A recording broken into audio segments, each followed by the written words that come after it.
চলুন আজকের আলোচনাটা শুরু করা যাক। এটাকে ঠিক ট্র্যাডিশনাল ক্লাস বলা একটু মুশকিল, ক্লাস বলা যায় না আর কি। আজকে আমরা গতকাল যেমন জন পিয়াজের থিওরি নিয়ে আলোচনা করেছিলাম, সেখানে দেখেছিলাম যে একটা শিশু থেকে বড় হচ্ছে বাচ্চা এবং তার কয়েকটা স্তর থাকে। SPCF, ঠিক আছে, সেন্সরি মোটর থাকে। প্রথমে সে সেন্স দিয়েই সমস্ত কিছু সব বোঝা শুরু করে 0 to 2। তারপরে যখন 2 থেকে 6 বছর হয় তখন তার মধ্যে কিছু অল্প অল্প যুক্তিবোধ থাকে, কিন্তু পুরোটাই মূর্ত, কিন্তু রিভার্সেবল করতে পারে না সে, ঠিক আছে।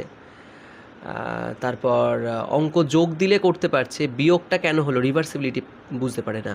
দুটো পাত্রে জল রাখলে, একটা ধরুন চওড়া পাত্রে জল আমরা রেখেছি আর একটা লম্বা পাত্র যেহেতু জলটা অনেকটা ওপরে উঠে গেছে, ও বলে যে এই পাত্রে জল বেশি আছে। এই ব্যাপারগুলো বোঝে না।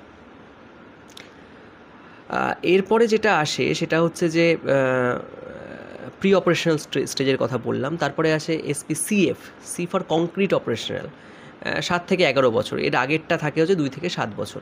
মানে বাচ্চা এবার 3-তে উঠে গেল। 3-তে উঠলে বাচ্চারা বুঝতে পারে 3, 4, 5 কী হচ্ছে। তো এই সময় তারা লজিক বুঝতে পারে, ক্লাসিফিকেশন করতে পারে,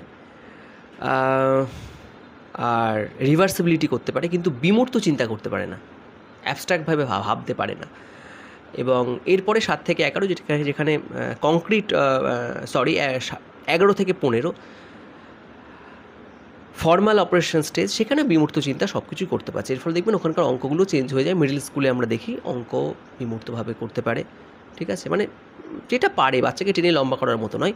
তো এর পরপর আরও দুটো থিওরি আছে এর সঙ্গে কানেক্টেড। একটা হচ্ছে Vygotsky social cultural approach. Social cultural approach, ভাইগাটস্কির মেনলি উনি বিখ্যাত হচ্ছেন সোশিও কালচার অ্যাপ্রোচ। আচ্ছা, আর একটা কথা বলে রাখি, আমি এই বইটা অ্যামাজন থেকে অর্ডার করেছি। চাইলে আপনারা যারা ইচ্ছুক তারা কিনতে পারেন বইটা। আর এর নোটসগুলো ফ্রিতে পাওয়া যায়, ঠিক আছে। সেটা আপনি আমাদের যে টেলিগ্রাম চ্যানেল আছে সেখানেও আমি দিয়েছি অলরেডি। আর এই বইটা চাইলে আপনি কিনতে পারেন। এই বইটা আমি পড়েছি এবং দেখেছি যে এর থেকে সহজে এরকম বই আর নেই সহজভাবে লেখা, ঠিক আছে। তো এখানে আমি দেখছিলাম যে ইনি একজন সাইকেট্রিক রাশিয়ান সাইকোলজিস্ট ছিলেন, যিনি মাত্র অনেক কম বয়সে 38 বছর বয়সে মারা যান। এনার মেন যে কাজটা ছিল সেটাকে আমরা বলছি যে সোশিও কালচারাল অ্যাপ্রোচ। সোশ্যাল সামাজিক এবং কালচারাল সাংস্কৃতিক। আগের পিয়াজে যেমন ছিলেন যে বুদ্ধিভিত্তিক ব্যাপার, পুরোটাই প্রজ্ঞা, কগনিটিভ ভাবে তিনি আলোচনা করেছিলেন, বা তার যে থিওরিগুলো আছে। এখানে কিন্তু সোশিও কালচার, মানে এখানে 3টে জিনিসের পারস্পরিক ইন্টারাকশন হয়। একটা হয় সোশ্যাল ইন্টারাকশান, বাচ্চাদের মধ্যে সোশ্যালি কানেক্টিভিটি রাখা। তারপরে ল্যাঙ্গুয়েজ, ভাষা এবং সংস্কৃতি, এই 3টের ইন্টারাকশানের মাধ্যমে তিনি দেখিয়েছেন। এবং কয়েকটি ব্যাপার আমাদের মনে রাখতে হবে এনার সঙ্গে জড়িত, মানে এনার থিওরির সঙ্গে। এটাকে বলা হয়, একটা হচ্ছে ZPD, zone of proximal development. আমি বলবো এটা কী ব্যাপারটা, কিচ্ছু না, কোনো হাতিঘোড়া কিচ্ছু না। আর একটা আছে MKO, আর হচ্ছে স্ক্যাফোল্ডিং। এই 3টে ব্যাপার আমরা আলোচনা করব, ঠিক আছে। তো এখানে যেটা আমরা বলছি সোশ্যাল কনস্ট্রাকটিভ, মানে দেখুন বাচ্চারা শেখে কীভাবে, আমরা ভাবি এক তো বুদ্ধির মাধ্যমে শিখছে। আর ইনি বলছেন যে পারস্পরিক মেলামেশা, বন্ধুদের সঙ্গে মেলামেশা, পিয়ার গ্রুপ, সেখান থেকে ও ভাষা শিখছে, ভাষার পরে তার বুদ্ধি আসছে এবং তার কালচার এইভাবে তৈরি হচ্ছে, ঠিক আছে। তো প্রথমে উনি বলছেন ZP, zone of proximal development. ধরুন একটা বাচ্চাকে, এখানে লেখাটা এক্স্যাক্টলি লেখাটা কী আছে, zone of proximal development is the difference between what a learner can do by himself or without help and what he or she can do with help. So ZPD is the area of proximal development in which guidance should be given so that child can reach the maximum potential. খুব simple ব্যাপার। আমরা ক্লাসে ধরুন class 2-এর একটা বাচ্চাকে কি 3-এর একটা বাচ্চাকে অঙ্ক করতে দিয়েছি। তো অঙ্কটা একটু চ্যালেঞ্জিং, তো আমরা জানি যে অঙ্কটা পারছে না, চেষ্টা করছে, পারছে না। আমরা যদি একটু হিন্টস দিই, একটু হেল্প করি, আচ্ছা এইভাবে দেখতো, এইভাবে করে দেখতো, এটা হয় কি না। এইটাই হচ্ছে ZPD, zone of proximal development. এবং এই যে ওকে একটা অস্থায়ী একটা সাপোর্ট দেওয়া হলো, এটা হচ্ছে স্ক্যাফোল্ডিং। সে হয় না ভাড়া বেঁধে বেঁধে ওপরে ওঠে, বাড়ি প্লাস্টার হয়, রং করে, ঠিক সেরকম স্ক্যাফোল্ডিং একটা সাপোর্ট। এবং জোন অফ প্রক্সিমাল ডেভেলপমেন্টটা দেখুন, আমি বা আপনি বলে দেওয়ার পরে ওর যেখানে ছিল এবং যখন ওকে আরেকটু সাপোর্ট দেওয়া হলো, ও আরেকটু বেশি জায়গায় যেতে পারে। মানে একটা অঙ্ক দিলাম, একটু বুঝিয়ে দিলাম, শিখিয়ে দিলাম, একটু হেল্প করলাম, ও করে ফেললো, যেখানে গিয়ে পৌঁছালো ওটা হচ্ছে জোন অফ প্রক্সিমাল ডেভেলপমেন্ট, ওটা ওর পোটেনশিয়ালিটি। কিন্তু ওকে যদি 3 বাচ্চাকে যদি ক্লাস 8-এর অঙ্ক দিই, যতই আপনি স্ক্যাফোল্ডিং দিন না কেন, যতই ওকে আপনি সাহায্য করুন না কেন, শেখানোর কিচ্ছু শিখতে পারবে না, মানে পারবে না। এক্সেপশনাল আছে, যদি 140-এর কাছাকাছি আইকিউ থাকে, সে পারতে পারে বা কনসেপ্টটা বুঝতে পারে, ক্লাসে দেখবেন এরকম বাচ্চারা থাকে। যাই হোক, স্ক্যাফোল্ডিং ইজ যেটা বলছিলাম, temporary structure of help provided in the zone of proximal development, ওই হেল্প করা, ওকে এগিয়ে দেওয়া। While providing scaffolding, teacher, peers or any MKO breaks the problem in part, can give clues or provide support according to the need. ওই যেরকম দরকার সেরকম support দেওয়া, তাকে এগিয়ে দেওয়া, ইত্যাদি ইত্যাদি। আচ্ছা, in scaffolding, MKO need not to solve the entire problem but need to give hints or can be solve half problem so that student can learn on their own. এখানে কিন্তু একবারও না তাকে বলে দেওয়া সব কিছু, হাফ সলিউশন করে দেওয়া, হেল্প করা, তাকে ক্লু দেওয়া, হিন্টস দেওয়া, এটাই কিন্তু কাজ। এরকম পরীক্ষায় প্রশ্ন আসে যে এরকম একটা ঘটনা দিয়ে দিল, আচ্ছা একটা বাচ্চা এই অঙ্কটা পাচ্ছে না, আপনি কিছু ক্লু দিলেন, হিন্ট দিলেন, তাহলে এটা আপনি কী করলেন, এরকম প্রশ্ন আসতে পারে, ঠিক আছে। যাক, প্রশ্ন উত্তরে যাচ্ছি না, জাস্ট কনসেপ্টটা বুঝি আমরা, জানতে তো ক্ষতি নেই, এই একটাই আমাদের মোটো, জানতে ক্ষতি নেই, ঠিক আছে, জানলাম, দ্যাটস ইট। মানে মাইন্ড ফ্রি রেখে এই ব্যাপারটা আলোচনা করতে হবে। আচ্ছা, এমকেও বলছে more knowledgeable other than anyone who knows more than the learner in ZPD, age doesn't matter here, example can be teacher, parents, peer, technology etcetera. হতেই পারে যে আমাদের থেকে যে বেশি জানে তার থেকে তো আমরা হেল্প নিই, এখন আমরা চ্যাট জিপিটি থেকে হেল্প নিই, চ্যাট জিপিটি আমাদের থেকে বেশি জানে, ইটস কল টেকনোলজি থেকে হেল্প নিচ্ছি। কোনো টিচার আছেন আমাদের থেকে বেশি জানেন, অঙ্ক বেশি জানেন, সিডিপি বেশি জানেন, বাংলা বেশি জানেন, ইংরেজি জানেন, তার থেকে আমরা হেল্প নিয়ে কিন্তু ওই সাপোর্টটা তৈরি করি, অস্থায়ী একটা সাপোর্ট তৈরি করি, সেই সাপোর্টের জোরে আমরা জোন অফ প্রক্সিমাল ডেভেলপমেন্টে পৌঁছাই। মানে ধরুন আজকে আমরা টেটের প্রস্তুতি নিচ্ছি, আমরা টেকনোলজির মাধ্যমে, বিভিন্ন ইউটিউব চ্যানেলের মাধ্যমে, নোটসের মাধ্যমে, বইয়ের মাধ্যমে, এখানে বই যদিও হবে না, টেকনোলজির মাধ্যমে, অন্য যারা সাবজেক্ট এক্সপার্টিস এর মাধ্যমে আমরা একটা স্ক্যাফোল্ডিং পাচ্ছি, এবং তারা কোথায় নিয়ে যাচ্ছে, জোন অফ প্রক্সিমাল ডেভেলপমেন্টে, মানে যতটা আমি যেতে পারি। এখন আমাকে যদি এখন বলে যে নিট পরীক্ষায় বসতে, আমরা তো পারবো না, বেশিরভাগই পারবো না, তাই না। টেট পরীক্ষাটাও কিন্তু সেরকম একটা অবস্থায় ফেলেছে, যাই হোক, এটা নিয়ে বিতর্কিত কথা এখন বলা হবে না। ওকে, তাহলে আর স্ক্যাফোল্ডিং ব্যাপারটা কেমন, যে স্ক্যাফোল্ডিং মানে সেই ছোটো বা বেলায় আমাদের সাইকেল চালানো শেখার কথাটা মনে রাখুন, বাবা সাইকেলটাকে ধরতেন, এক সময় ছেড়ে দিতেন, এটাই স্ক্যাফোল্ডিং। সাঁতার শেখানোর ক্ষেত্রে এরকম হয়েছে, এটাই স্ক্যাফোল্ডিং। আচ্ছা, এখানে অনেকগুলো ব্যাপার রয়েছে, সেই ব্যাপারগুলো একটু বলি আপনাদের। একটা হচ্ছে যে এগুলো আলোচনা করলাম, জোন অফ প্রক্সিমাল ডেভেলপমেন্ট হয়ে গেছে। আচ্ছা, এখানে হচ্ছে যে কয়েকটা টার্মস রয়েছে। একটা হচ্ছে কোলাবোরেটিভ প্রজেক্ট, একসঙ্গে কাজ করে কোনো প্রজেক্ট তৈরি করা, যেহেতু এখানে সোশ্যাল, সবাই একসঙ্গে কানেক্টেড, এটা কিন্তু মনে রাখতে হবে। ভাইগটস্কির এটাই হচ্ছে ওনার মানে বিশেষত্ব, ওনার থিওরির। কোঅপারেটিভ লার্নিং, একে অপরকে সাহায্য করা, গ্রুপ ওয়ার্কিং যেটা হয় কর্পোরেটে দেখা যায়, তাই না, আপনাদের অনেকের ছেলেমেয়েরাও আছেন কর্পোরেটে, তারা কাজ করেন, দেখবেন গ্রুপ প্রজেক্ট হয় একটা। রেসিপ্রোকাল টিচিংটাও কিন্তু এই একসঙ্গে ভেঙে কোনো জিনিসকে শেখা বা পিয়ার গ্রুপের সাহায্য নিয়ে শেখা। পিয়ার টিউটারিং, এটাও দুজন মানে গ্রুপ ডিসকাশনের মতো, গ্রুপে পড়াশোনা করার মতো, এরকম একটা ব্যাপার। আচ্ছা, Vygotsky strongly believe that the culture plays a central role of process of meaning making. উনি সম্পূর্ণভাবে সংস্কৃতির ওপরেই ব্যাপারটা চাপিয়েছেন, যে কোনো জিনিস তৈরি করা বা মিনিংফুল কিছু শেখার জন্য সংস্কৃতি হচ্ছে আসল। আচ্ছা, এখানে আর কি বলেছে, আচ্ছা এখানে এবার আসি আমরা যে Vygotsky theory different from that the Piaget in a number of ways. পিয়াজের সঙ্গে, থিওরির সঙ্গে কিছু ডিফারেন্স আছে, আমি ভাবছিলাম এটা পরে আলোচনা করবো, কিন্তু অ্যাকর্ডিং টু নোটস অ্যান্ড বই দেখছি পরপর আছে। প্রথম হচ্ছে ভাইগটস্কি প্লেসে considerable more emphasis on social factor contributing to cognitive development. Vygotsky place considerably more emphasis on social factors, social ফ্যাক্টরগুলোকে মেলামেশা করা, ভাষা, সংস্কৃতি, এগুলোকে তিনি বুদ্ধির ওপরে রেখেছেন। 2 নম্বর, Vygotsky place more emphasis on the role of language in cognitive development. ওই যে জোর দিয়েছেন রোল অফ ল্যাঙ্গুয়েজ, ল্যাঙ্গুয়েজকে জোর দিয়েছেন, আগে ভাষা তারপরে বুদ্ধি।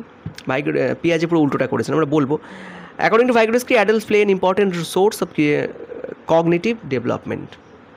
বলছেন ভাইগোটস্কি বলছে কারণ আমরা ওরা জেডপিডি, তাকে শেখানো, তাকে স্ক্যাফোল্ডিং দেওয়া, তাকে এমকেও সেই ব্যাপারে এক্সপার্টিস হয়, এটা অ্যাডাল্ট হলে সুবিধা হয়, বা তিনি বলছেন যে অ্যাডাল্টরাই উপযুক্ত এর জন্য। According to Vygotsky, social interaction involving cooperation or collective learning promotes cognitive development. বোঝা গেল? Interaction involving cooperative or collaborative learning promote cognitive development, ওই একসঙ্গে কাজ করা, পিয়ার গ্রুপে শেখা। আমি অনেক সময় মনে করি যে পড়াশুনো, আমরা যখন মাধ্যমিক 2004-এ ছিল না, 6-এ উচ্চ মাধ্যমিকের সময় আমরা প্রচুর গ্রুপ ওয়ার্ক করেছিলাম এবং ভালো রেজাল্ট হয়েছিল। আমার যা পোটেনশিয়ালি সেই অনুযায়ী বলতে পারি ভালো রেজাল্ট হয়েছিল। আচ্ছা, ভাইগোটস্কি ল্যাঙ্গুয়েজের সঙ্গে কী কানেক্ট করছেন? বলছেন যে Vygotsky believe that the language develop through social interaction. এই বাচ্চাদের সঙ্গে কথা বলছি, স্কুলে যেতে বলছি কি, স্কুলে যাই হোক পড়াশুনোর একটা লেভেল, পড়াশুনো বাড়িতেও হয়তো করা যায়, কিন্তু যে গ্রুপ লার্নিং সেটা কিন্তু স্কুল ছাড়া সম্ভব নয়। আচ্ছা, এবার হচ্ছে Vygotsky view the language as a man greatest tool, a means for communication with the world. সবথেকে বড় টুলস এবং মানুষের সঙ্গে কমিউনিকেট করা সবথেকে বড় এটা ব্যাপার। আচ্ছা, এর পরের যে পার্টটা, যে এই সময় আমরা দেখছি যে ভাষা একটা গুরুত্বপূর্ণ যে জায়গা, আর এই ভাষার জায়গা থেকে ইম্পর্টেন্ট, ছোটোবেলাটা খুব ইম্পর্টেন্ট, মানে 3 বছর থেকে 5 বছর 6 বছর পর্যন্ত খুব গুরুত্বপূর্ণ ভাষা শেখার ক্ষেত্রে। তিনি কিন্তু এটার উপর জোর দিয়েছেন এবং এখানে তিনি 3 রকম ভাষার কথা বলেছেন। একটা সোশ্যাল স্পিচ, যেটা 2 বছর বয়স পর্যন্ত হয়। সেখানে কী হয় যে which is the external communication use to talk to others, অন্যদের সঙ্গে কথা বলার জন্য ব্যবহার করা হয়।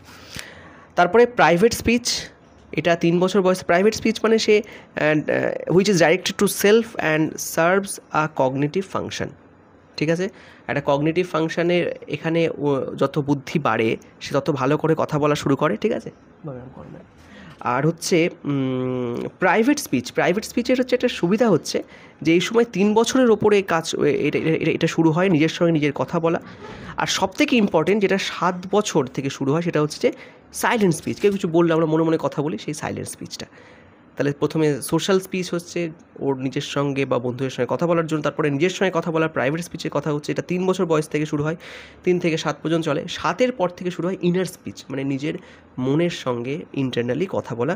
And it's transfer into silent inner speech. প্রথমে কী হয়, finally private speech goes underground and transform into silent inner speech. Okay, তো এই হচ্ছে ভাইগোটস্কির পুরো গল্পটা, যেখানে তিনি সোশ্যাল ইন্টারাকশনের কথা বলছেন, পিয়ার লার্নিংয়ের কথা বলছেন, যেখানে বলছেন যে আগে ভাষা তারপরে বুদ্ধি, ভাষা থেকেই বুদ্ধির বিকাশ হয়, এইগুলো পরপর আছে। এবং তিনি এখানে জেডপিডির কথা বলছেন, জোন অফ প্রক্সিমাল ডেভেলপমেন্ট, একটা হিন্ট দেওয়ার পরে তার সে কতটা পোটেনশিয়ালিটি আছে কোনো বাচ্চার যে আরও বেশি শিখতে পারে, তার জন্য স্ক্যাফোল্ডিং করা। এবং এমকেও একজন এক্সপার্টিস বা হতে পারেন, তিনি টেকনোলজি হতে পারে, চ্যাট জিপিটি হতে পারে, তার সাহায্য নিয়ে তাকে জেডপিডিতে পৌঁছে দেওয়া। জেডপিডির ওপরে পৌঁছানো যায় না, মানে এই বলছিলাম। আর ভাইগোটস্কির সঙ্গে ল্যাঙ্গুয়েজের সম্পর্ক বলে, ল্যাঙ্গুয়েজ প্রথমে আসে একটা ডেভেলপমেন্ট টুল এবং খুবই গুরুত্বপূর্ণ। আর 3 ফর্ম অফ ল্যাঙ্গুয়েজে আমরা দেখলাম যে প্রথমে সোশ্যাল, যে অন্যর সঙ্গে কথা বলা, তারপরে একটু প্রাইভেট স্পিচ, নিজের সঙ্গে কথা বলছে। এখানে বলেছে যে which is the directed to the self and serves a cognitive function. এইটা কিন্তু এই নিজেদের মধ্যে কথা বলা শুরু হচ্ছে প্রাইভেট স্পিচ, এবং প্রাইভেট স্পিচটা 7 বছরের পর থেকে ইনার স্পিচে চলে আসে, মনে মনে কথা বলা। আর এডুকেশনাল যদি আমি এর গুরুত্ব বলি, সেখানে যে এখানে উনি যে হেটেরোজেনিয়াস গ্রুপ তৈরি করতে বলেছেন। স্কুলে আমরা দেখি যে সেম মেন্টালিটির বা সেম বুদ্ধির, সেম আইকিউর গ্রুপ আমরা বানাবো না, ভালো খারাপ, ভালো পারে খারাপ পারে, কম পারে বেশি পারে, এরকম আমরা গ্রুপ বানাবো।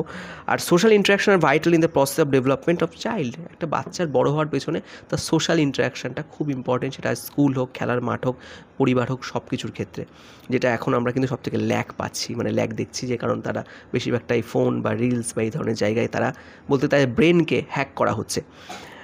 আর এখানে কোনো ক্রিটিক্স আছে, যেমন যে এখানে তিনি যে কাজটা করেছেন সেই কাজটা শুধুমাত্র কিছু গ্রুপের ওপরে করেছেন, গ্রুপের বাইরে করেননি, ঠিক আছে।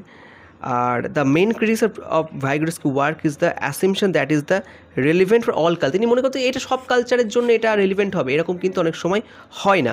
আর সাম কেস অবজারভেশন আর practical may be more effective way to learning certain skill.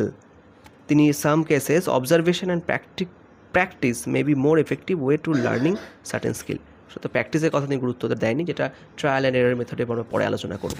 তাহলে এই মোটামুটি গেল আজকের আলোচনা, যেখানে ভাইগোটস্কি নিয়ে আলোচনা করলাম। এখান থেকে প্রশ্ন থাকে মোটামুটি WB টেট এবং সি টেটের মতো পরীক্ষায় 1 নম্বর তো 2 নম্বর প্রশ্ন থাকবেই এখান থেকে, যেখান থেকে এই ব্যাপারগুলোই বলা হবে, যেখানে বিশেষভাবে যে সোশ্যাল ইন্টারাকশান, ল্যাঙ্গুয়েজ, যেখানে দেখবেন কালচারকে যেখানে গুরুত্ব দেওয়া হয়েছে, ZPDর কথা বলা হয়েছে, বাচ্চাকে শেখানোর কথা বলা, যেখানে হেটেরোজেনিয়াস গ্রুপ করার কথা বলা হয়েছে, যেখানে MKOর কথা বলা হবে, যেখানে বলা হবে যে রেসিপ্রোকাল টিচিং, যেখানে ভাগে ভাগে ভাগ করে করে শেখানো হবে সব কিছু।